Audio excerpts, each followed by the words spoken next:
most people remember when they're first saved.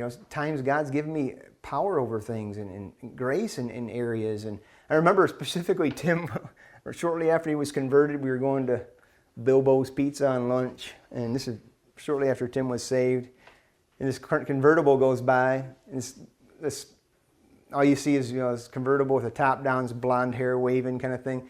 And I don't even know if Tim remembers this, but we were having a conversation, and I think it caught him out of the edge of his eye. And he said, "I didn't have to look. I didn't have to look." Before he had to. It was an automatic head turn. But God's grace, he was recognizing the grace God had given him to not look. That's God's grace. That's what God's grace does. Amen. Yeah. It makes a difference in people's lives. I don't have to look. Brother, sister, you don't have to click it.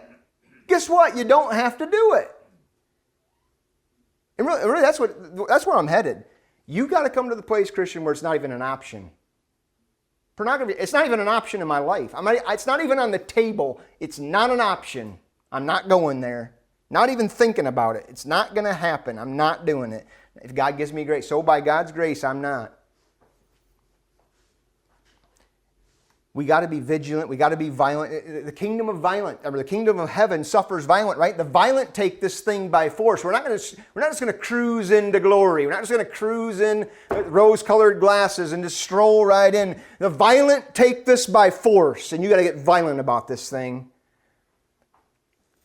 It's those who tenaciously lay hold of God and His grace and His promises. Those are the Christians that make it to the end. Not the ones who make a big splash, got the great personalities, got all these wonderful things about them. It's the people that tenaciously lay hold of God and trust Him and cling to Him that make it to the end. And there are many snares and many dangers between here and there. And porn's just one of them. One that can destroy you for sure. Yeah, no options. Christian, you got to come to the place in your life, just some things you're just determined to do and you're determined not to do. God can give you grace to do that.